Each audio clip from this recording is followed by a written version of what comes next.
स्वागत है आपको। जैसा कि हमने आपको कहा था कि हम दिल्ली सल्तनत पढ़ रहे हैं और दिल्ली सल्तनत के अंतर्गत हमने इसका इंट्रोडक्शन पढ़ा था। अब हम अलग अलग से सारे डायनेस्टी के बारे में पढ़ेंगे, जिसमें पहला था स्लेव डायनेस्टी। इससे पहले आप पढ़ चुके हैं कि मोहम्मद गौरी के बारे में और पृथ्वीराज चौहान के बारे में थोड़ा सा, ठीक है। और साथ ही साथ मोहम्मद गौरी का जो गुलाम था कुतुबुद्दीन ऐबक, वो बाद में इंडिया का कमांड उसके अंदर में आ जाता है और वो स्लेव डायनेस्टी का शुरुआत करता है। तो अब हम अलग से स्लेव डायनेस्टी के बारे में पढ़ेंगे। स्लेव डायनेस्टी और ममलुक डायनेस्टी, या उसको गुलाम वंश भी कहते हैं हिंदी में, गुलाम वंश। ममलुक का शब्द स्पेशली ममलुक मीन्स गुलाम ही होता है, ठीक है। ममलुक टर्म जो यूज होता है गुलाम के लिए यूज होता है। ये 1206 से लेके 1290 तक, ये सेंचुरी तक ये चला गुलाम वंश। इसका पहला शासक मतलब फर्स्ट रूलर कुतुबुद्दीन ऐबक को कहते हैं। कुतुबुद्दीन ऐबक इसका फर्स्ट रूलर माना जाता है, जो 1206 से 10 तक सेंचुरी तक रहा, ठीक। अब हम लोग देखते हैं कि कैसे इसको पढ़ेंगे, ठीक। जिसमें हम लोग जैसे कि दिल्ली सल्तनत पर देखिए कि he founded the slave dynasty as most of the ruler of the dynasty were slaves or the children of slaves। वो कह रहा है कि ही फाउंडेड मतलब स्थापना किया, या स्थापना किया किसका? स्लेव डायनेस्टी का, गुलाम वंश का। एज मतलब इसका नाम एज मतलब कि as most of the ruler, most मतलब ज़्यादा, अधिकतर रूलर क्या था इस डायनेस्टी का, मतलब इस वंश का। डायनेस्टी मतलब वंश का अधिकतर राजा क्या था? गुलाम था या गुलाम के बच्चे थे, इसीलिए इस डायनेस्टी का नाम। और कुतुबुद्दीन ऐबक खुद गुलाम था मोहम्मद गौरी का, इसलिए इसको गुलाम वंश कहते हैं, ठीक है। Aibak established a strong kingdom based on the military power. Aibak ने क्या किया था? एस्टैब्लिश्ड माने स्थापना किया था स्ट्रॉन्ग किंगडम, किंगडम माने राज्य, स्ट्रॉन्ग काफ़ी मजबूत राज्य, जो बेस्ड ऑन निर्भर था, बेस्ट मतलब निर्भर था किस पे? Military power. यानी वो मिलिट्री पावर के हेल्प से, मिलिट्री माना सैनिक, सैनिक के पावर के हेल्प से वो क्या किया था? काफ़ी स्ट्रॉन्ग राज अपना भी बना लिया था। ही डिफीटेड मतलब हरा दिया याल्दोज द रूलर ऑफ गजनी, ठीक है।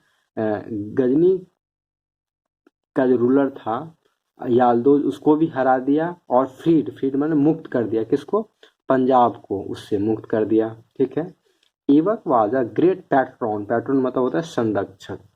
क्या था? ऐबक संरक्षक था किसका? लिटरेचर का, आर्ट का एंड आर्किटेक्चर। लिटरेचर माने किताब जितने होते हैं, आर्ट मतलब जो पेंटिंग वगैरह करते हैं, ड्राइंग। आर्किटेक्चर मतलब जो उसी से रिलेटेड जो वॉल पेंटिंग होते हैं और या और तरह के पेंटिंग होते हैं, या और भी आर्किटेक्चर होते हैं, जैसे भवन या जैसे आपको ताजमहल, ये सब आर्किटेक्चर में आ जाते हैं। तो आर्किटेक्चर इस सब का वो बहुत बड़ा संरक्षक था, संरक्षक माना जाता था उसको।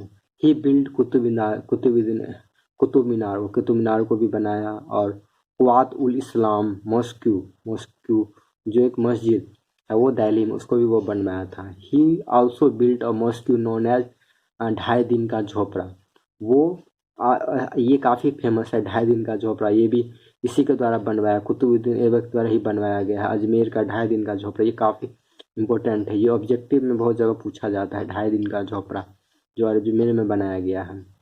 He had a literary James, James मतलब हुआ यहाँ पे मोती। मोती मतलब मेन आदमी था लिटरेरी का, लिटरेचर का मेन आदमी था, जिसे हसन आजमी एंड मुबारक शाह कहते हैं। इन हिज कोर्ट मतलब उसके दरबार में। यहाँ कोर्ट मतलब सुप्रीम, वो कोर्ट नहीं है जो आप सोच रहे हैं। कोर्ट मतलब यहाँ दरबार मतलब राजा के यहाँ रहता था।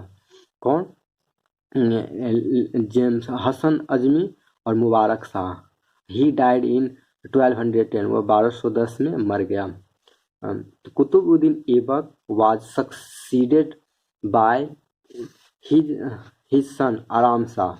मतलब कुतुबुद्दीन सक्सीडेड मतलब कुतुबुद्दीन के बाद सक्सीड यहाँ आया, उसके बाद का जो राजा आया वो कौन था? उसका बेटा सन Aram Shah. He was not accepted by the nobles, वो लोगों के द्वारा स्वीकार नहीं किया गया, मतलब लोग उसको नहीं स्वीकार किया। एक्सेप्ट मतलब होता है स्वीकार करना, नोबल्स मतलब वहाँ के जो भी दरबारी थे उसको स्वीकार नहीं किया। Therefore Iltutmish the son in law of Aibak and the subedar of Badaun was invited to the rule. इसलिए क्या किया इल्तुतमिश, जो किसका सन इन लॉ था, किसका सन इन मतलब दामाद था ऐबक का, और सूबेदार था कहाँ का, बादून का। इनवाइटेड मतलब उसको आमंत्रित किया गया, किसके लिए, रूल के लिए, मतलब वहाँ का राजा बनने के लिए। ही डिफीटेड वो हरा दिया किसको, आराम शाह को, एंड बिकेम द सुल्तान, वो आराम शाह को हरा दिया और वो सुल्तान बन गया।